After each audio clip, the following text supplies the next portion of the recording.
Jeff and Megan's family, county educators, and students. Thank you for being here for Jeff Schartner's commissioning ceremony. My name is Nancy Dahl, and I'm the principal. Jeff is an ambitious young man who is motivated by the high expectations and goals he sets for himself. He is an amazing educator, husband, and father. I'm sure that he also represents the Army well as a parent with this promotion. On behalf of Brunswick High School, I would like to congratulate Jeff for this major accomplishment. At this time, I would like to invite Major Clancy to the podium to begin the ceremony.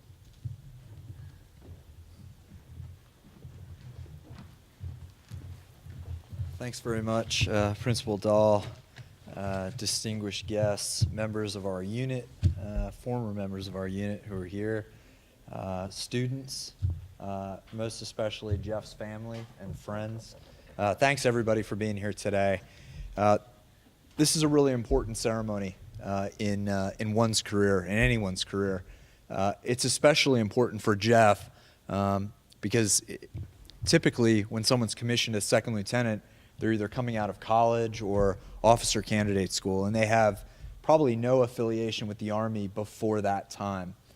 Jeff's a little different. Jeff's been in the Army now 12 years, and he's got a lot of miles on him, right? He's been to Iraq a few times. He's been around the block, and throughout it all, he's been a top performer. He was a top performer when we were in the same unit out of Fort Meade, and he continues to be one of the best soldiers in his present unit. On top of that, throughout his time in service, I'd be remiss if I didn't mention his family and the support that he's had from them, from his wife Megan, from his two beautiful daughters now, and from his whole extended family and his friends. Also, the support that he has from in his civilian life, from the educational community here at the high school. So a special thanks to everybody for that, and a special thanks to everyone for being here on this important day. So a little bit about the commissioning ceremony. So it's a time-honored tradition that signifies a new officer joining the profession of arms. And as I said before, Jeff's been a member of the profession of arms for some time now. And all that experience that he brings with him to the officer corps is really gonna assist us as he continues to lead soldiers into the future. So the ceremony is really the visible recognition of him transitioning from a non-commissioned officer, a staff sergeant, to a commissioned officer as a second lieutenant. As you guys will see in just a little bit here, the pinning of the second lieutenant rank that he wears right here, that's a visible sign of his appointment and of the commitment made by him to the United States Army and to our nation. By becoming a commissioned officer, he's an agent of the executive branch of the government, and he's appointed by the president for his commission. So at this time, Jeff, if you'd come up front, we'll dispense with the oath. Turn towards me. Please raise your right hand. Repeat after me. I state your full name.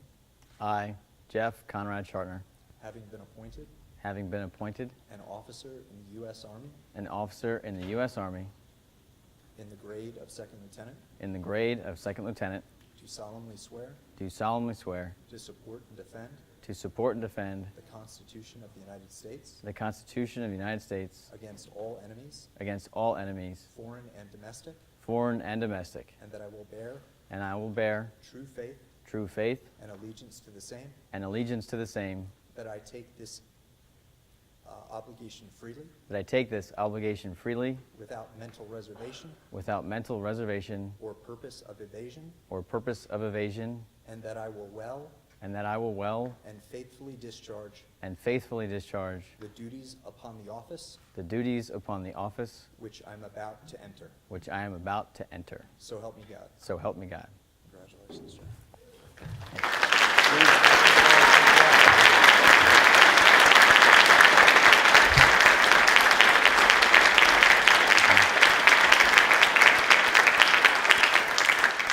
So now that we've got the tough part, and the tough part was for me because I stumbled over some of those words.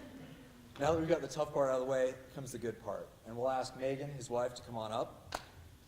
Jeff, if you turn towards the audience, please. I'll read the orders.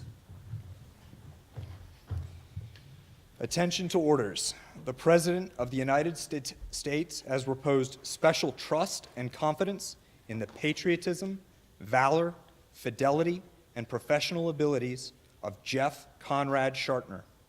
In view of these qualities and his demonstrated potential for increased responsibility, he is therefore promoted in the United States Army to the rank of Second Lieutenant, effective 20 November 2014, by order of the Secretary of the Army. Signed, John McHugh.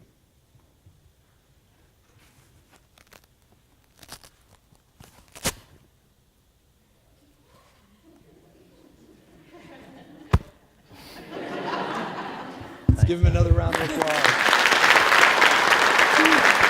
Good job. Good job.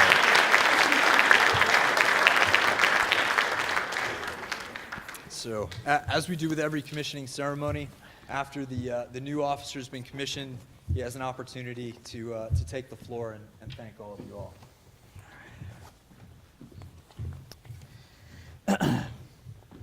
Thank you all for being here. I know today, especially with the weather as it is, I appreciate people making their way over to the school and putting off their duties today.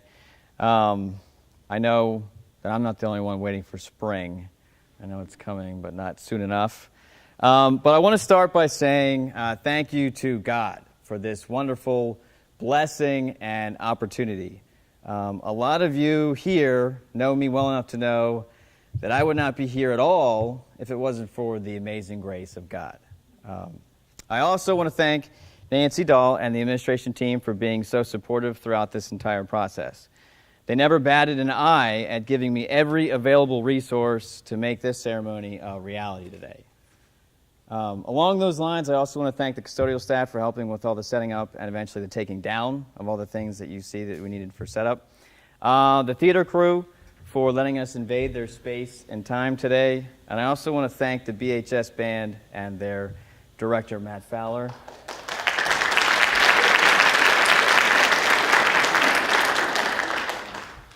They actually learned the Army song just for today's ceremony, so you'll hear that as we walk out. So I appreciate you guys taking on that challenge. And also, thank you to all the fantastic students here at Brunswick High School for being here today, who, without them, this ceremony would have been a much more dreary affair. A lot of people have asked me throughout the planning of this event, why is this Army ceremony going to be held at a high school? So I told them there are a few reasons, but primarily it was because of a strong and unanticipated but much appreciated show of support from the awesome students here at the school. The ceremony was originally supposed to be held at the drill hall of my last unit, the 2nd of the 80th Training Support Battalion out of Owings Mills, Maryland. So these ceremonies are typical for Army Reserve, and it's a bare minimum of flair and any additional frivolity. It's a pretty basic ceremony. So a few students asked if they could attend the ceremony. I assured them that it was going to be boring and not worth the hour-and-a-half drive from here to there, and it was going to be at 9 a.m. on a Sunday morning. This, however, did not dissuade them. The following day, Allie Wilson, Hoodsey, and Rufty, I'm calling you guys out specifically, they came back to class and they asked me for the address to the drill hall in Owings Mills because they had secured a car and they were definitely coming. So at that point, the conversation was started with Sergeant First Class Patterson, who was my first line leader at the 2nd of the 80th, about moving the ceremony from Owings Mills to here. He was all for it, which I kind of didn't expect, but he got on board right away, and Megan and I discussed some of the logistics, and we decided to make the switch. So after roughly 2 months, we're finally getting to sit down and have the opportunity to share in this moment. Now, when I first found out about the commission and I had been approved, this was going back to September, and I knew there was going to be some kind of a ceremony, and I knew I'd have to take my oath, and I knew I would receive the rank of second lieutenant, I knew I wanted Major Pat Clancy to be part of it. When I first met Major Clancy, we were actually both transitioning back to the United States from overseas deployments of our own. And we were both relatively new members of the 3rd of the 312th Training Support Battalion at Fort Meade, Maryland. We're actually both the same age. We're both married. We have 2 young children. And we both have brothers who we love and admire. I love you, brother. And we're both constantly juggling the different various aspects of our lives and trying to keep on top of all things. So he's a very busy guy. But one of the first memories I have of Major Clancy is a blur. Literally, he was running and jumping, and he was doing it so fast that he was blurry. I don't know if you remember this now, but I'm going to tell the story anyway.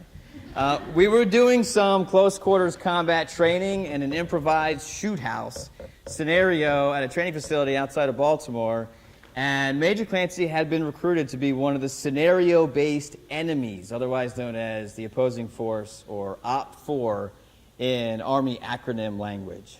He was the perfect choice for this job.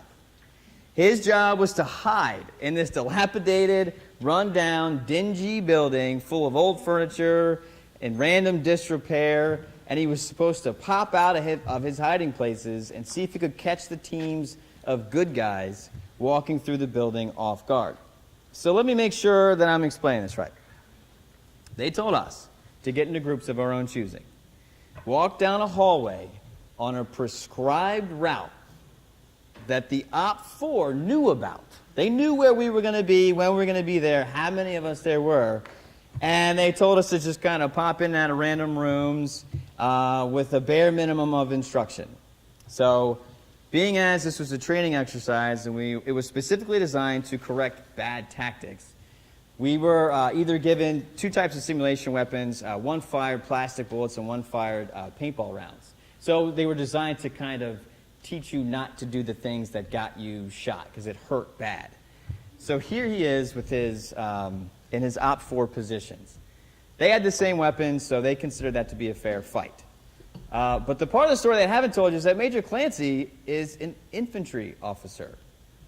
And not only that, he's fresh off deployments to Iraq and Afghanistan with none other than the 82nd Airborne out of Fort Bragg, North Carolina, and the 101st Airborne out of Fort Campbell, Kentucky, which are 2 of the most well-known and decorated Army divisions in modern combat.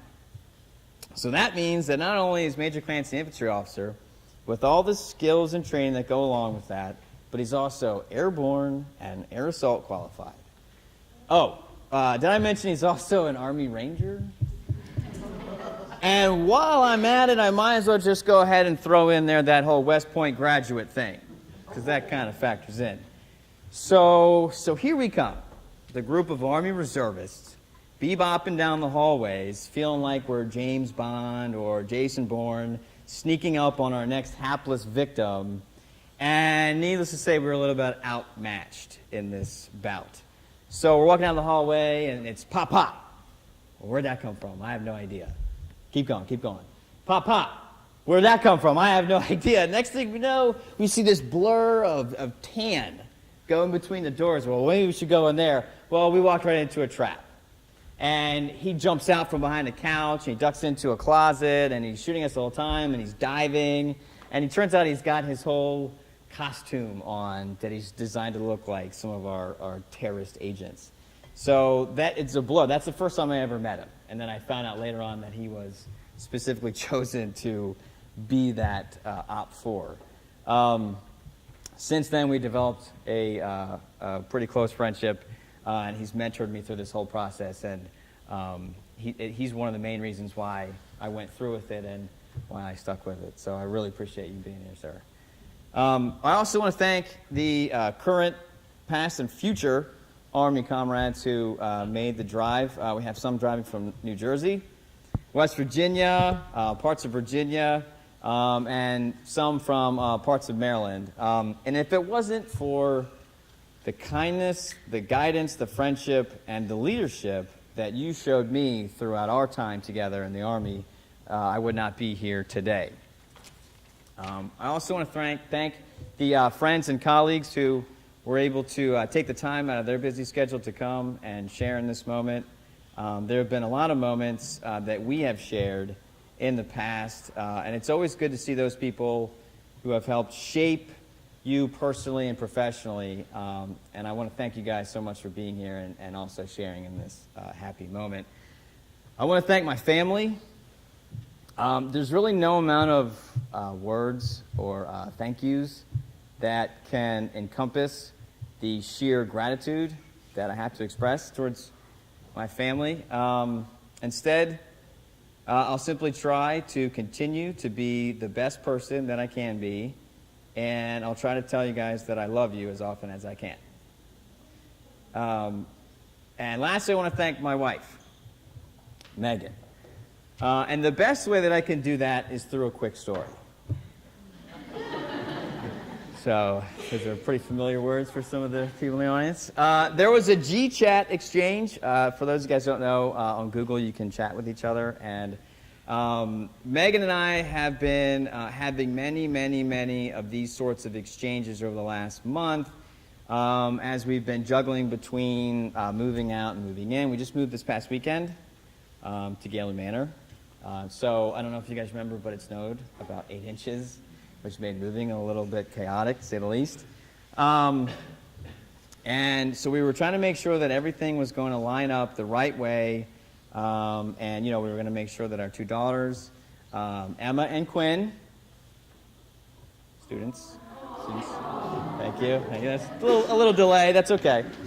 We wanted to make sure that they were happy and cared for and in good hands, which they always have been. Thank you again, family. So we've been continually communicating back and forth through all types of mediums, texting and everything else. And I wanted to mention to her about this specific event today, and I was trying to brace her for the possibility that she would most likely need to be up on the stage and that she would have some sort of a role to play. And she said, "Why? This is your ceremony." And I didn't have to think. My response was, "There is no me without you."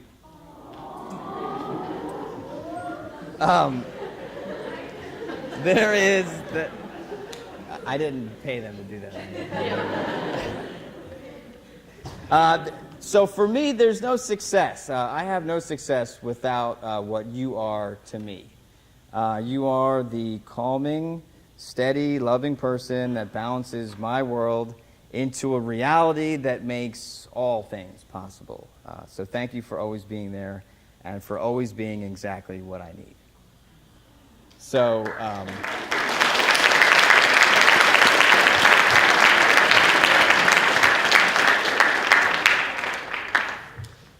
with that being said, that concludes the ceremony.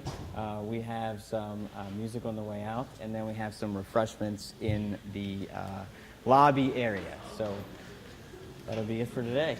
Thank you again for coming. Thank you.